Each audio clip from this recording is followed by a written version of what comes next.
Bismillahirrahmanirrahim. Welcome to the second lecture of the second year of English class.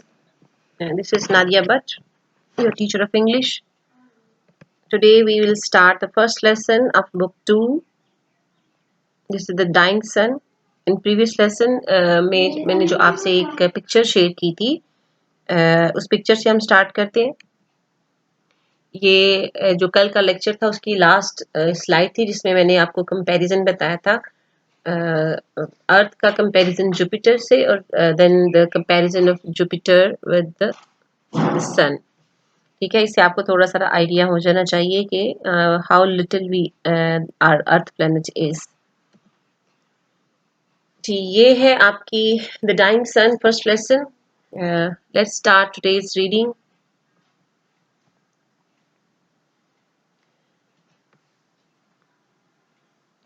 Reading हम इसकी start करते हैं. ठीक है. A few stars are known which are hardly bigger than the earth. अच्छा, सबसे पहले क्या है?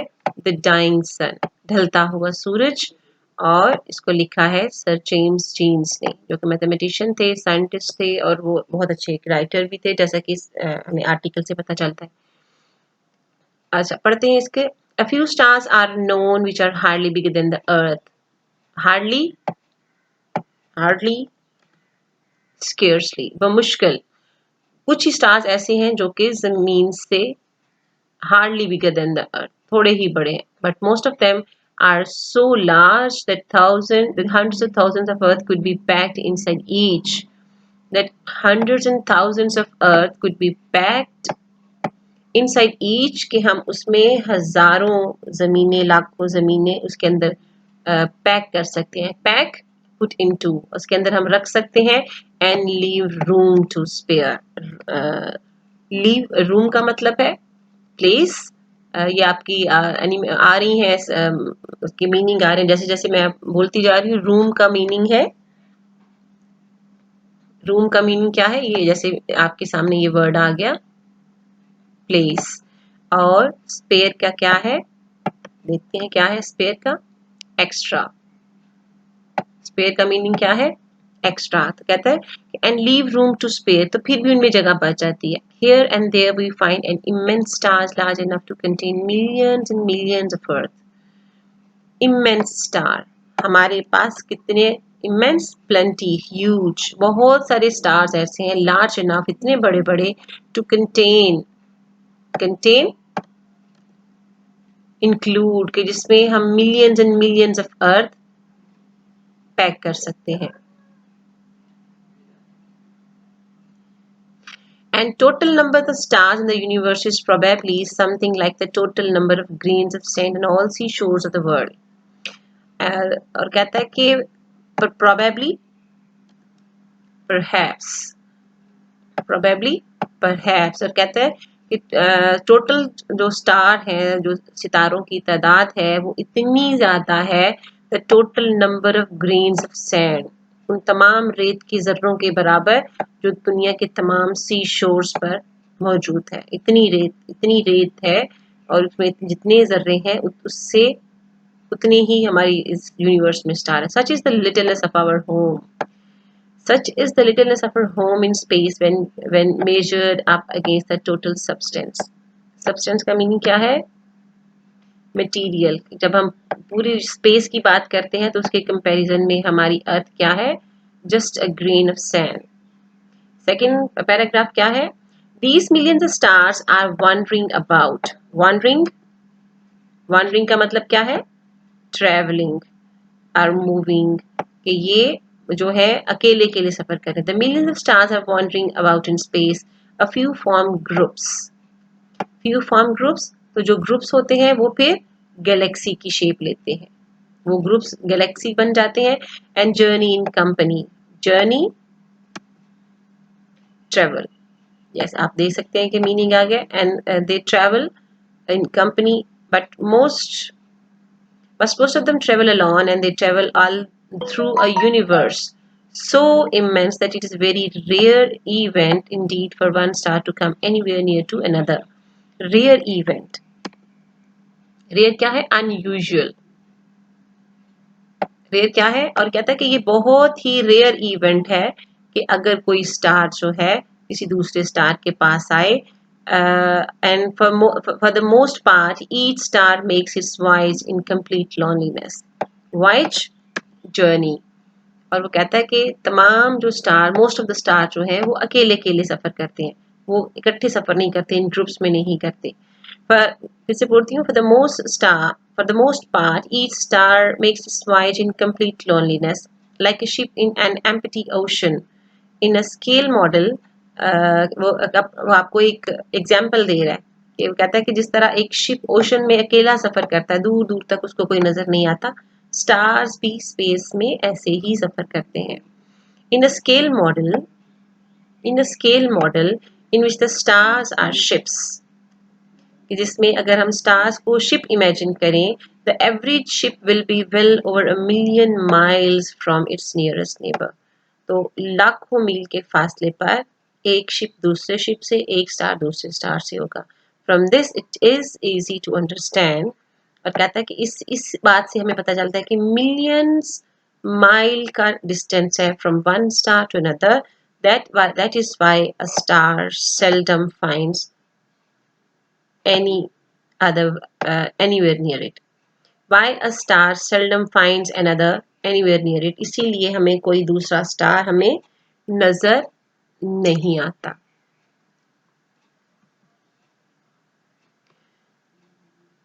सेल्डम का मीनिंग होता है रेयर का मीनिंग मिस हो गया, ये है seldom. Next para, we believe however that some 2000 million years ago this rare event took place. Rare, uncommon, आपके अपनी स्क्रीन पर नजर आएगा uncommon.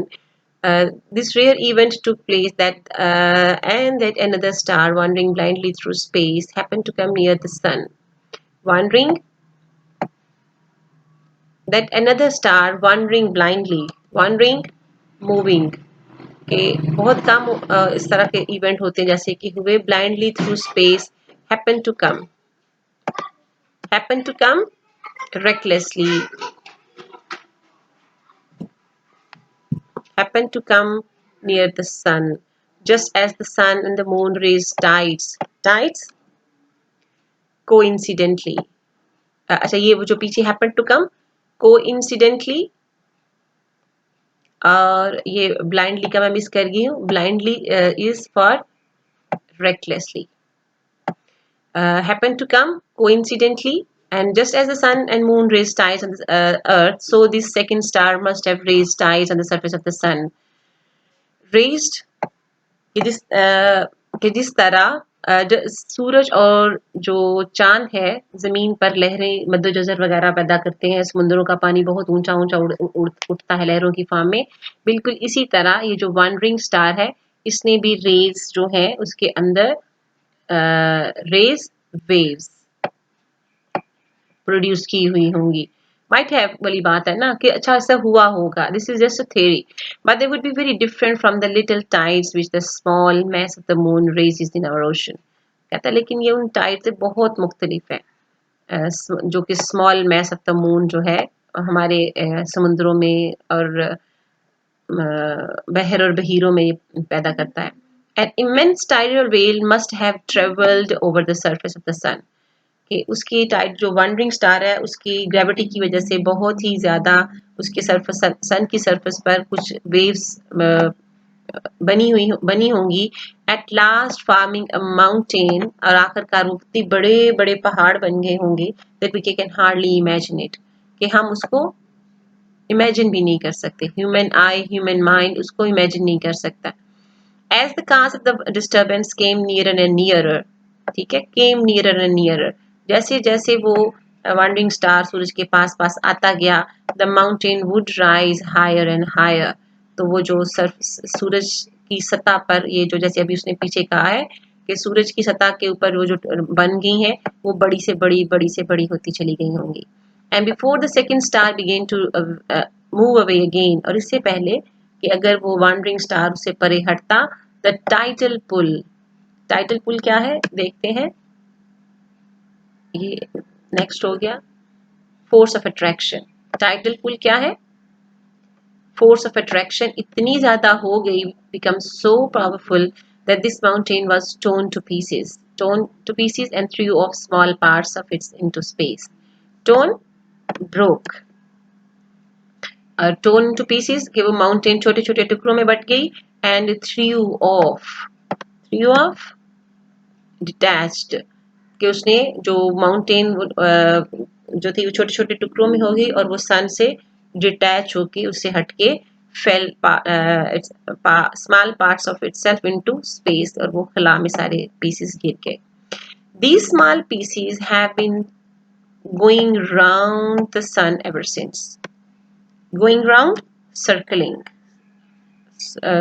and slowly going round, circling slowly. Aahista Aahista उसके गिर्द घूमना शुरू हो गए. They are the planets, great and small, of which our Earth is one. ये थियरी है सर जेम्स जीन्स की कि क्या हुआ होगा कि जब वो बना है, माउंटेन्स बनी और माउंटेन्स डिटैच हो गई, they pieces fell into the space and begin to revolve around the sun, और वो सारे के सारे उसके गिर्द होना शुरू हो गए. The sun and the other stars we see in the sky are all extremely hot. जी ये बहुत गर्म है. Far too hot for life to exist on them. Too hot for life to exist. ये जो ये टू वाला double O two और single ओ के साथ जो टू है, जब ये दोनों इकट्ठे आते हैं, ये टू आता है एडजेक्टिव के साथ और ये आता है वर्ब के साथ, तो फिर ये नेगेटिव इफेक्ट देता है. far too hot for life to exist them. कि इतने गर्म है कि वहां पे जिंदगी पॉसिबल नहीं है. It is impossible for the existence of life is impossible. So also no doubt were the pieces of the sun. So also no doubt were the pieces of the sun when they were first thrown up. इसी तरह जो सूरज के जो टुकड़े गिरे होंगे वो भी इतने ही गर्म होंगे कि वहां the life was not possible. Gradually, slowly. और कहता है कि आहिस्ता आहिस्ता जो दे बिकेम कूलर, वो जो डिटैच हुए थे वो ठंडे होते चले गए. until now they have very little heat of their own. अब उनकी अपनी हिद्दत बहुत कम है. their warmth coming almost entirely from the radiation which the sun pours down on them. entirely fully, and radiation, waves. ये आप ऊपर देखें टॉप राइट कॉर्नर पे, you will see the meaning radiation. और कहता है कि आप जो उनकी जो गर्मी है that is wholly solely depends upon the radiation of the sun. सूरज की गर्मी उनको गर्म रखती है. In course of time one of these cooling pieces gave birth to life.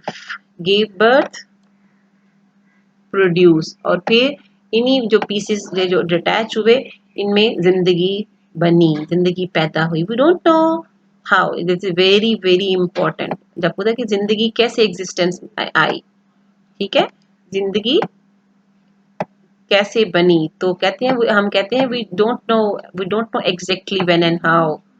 We don't know how and when और व्हाई दिस हैपेंड, कि ये क्यों कैसे और कब हुआ, कोई नहीं पता हमें.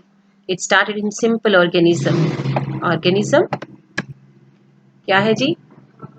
ऑर्गेनिज्म है क्रिएचर्स या लिविंग बीइंग्स. और कहते हैं ये बहुत सिंपल सिस्टम से स्टार्ट हुआ होगा. Simple, whose living power consisted chiefly in their being able to reproduce themselves before dying. Chiefly,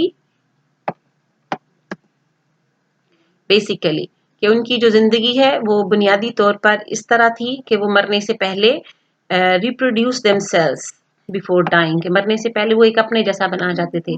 But from these humble beginnings, humble, ordinary, simple or slowly, lowly और lowly क्या है जी? Humble क्या है? Simple or lowly. But from these humble beginnings came a stream of life. Stream, flow of life, कि जिंदगी का धारा इसी तरह शुरू हुआ. Growing ever more and more complex. Complex क्या है जी? Not simple. नॉट सिंपल एक मीनिंग है यहाँ तक. नॉट सिंपल यार hard to get clear. But from the more and more complex has in the end produced being whose lives are largely centered in their feelings and ambitions, their sense of beauty, their their sense of beauty, and the religions in which their highest hopes and noble desires centered, based, and ambitions, strong desire. और उनकी की तमाम उसमें with passage of time different चीज़ें add होती चली गई। क्या पहले फीलिंग आई, फिर एम्बिशन, स्ट्रॉन्ग डिज़ायर, ख्वाहिशात, बहुत शदीद ख्वाहिशात इसमें शामिल होती चली गई उस सिंपल ऑर्गेनिज्म में। फिर उनमें sense of beauty I, aesthetic sense I, खूबसूरती का एहसास उनमें हुआ कि चीज़ें इतनी खूबसूरत इस तरह होनी चाहिए। एंड देन रिलीजन, और फिर उसमें मज़हब का भी मज़हब भी इंक्लूड हो गया। ये विद पैसेज टाइम ये कॉम्प्लेक्सिटी आई पहले स्टार्ट में नहीं थी, which lie their highest hopes and noblest desires. So this is the end of the second lesson. Thank you very much.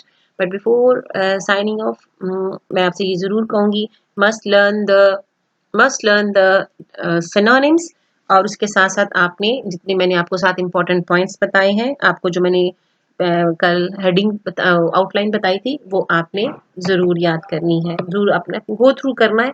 Text अपने तौर पे एक दफ़ा आपने पढ़नी है, ताकि आपकी जो चीज़ें हैं वो ज़्यादा स्ट्रॉन्ग हो जाएं। Thank you very much.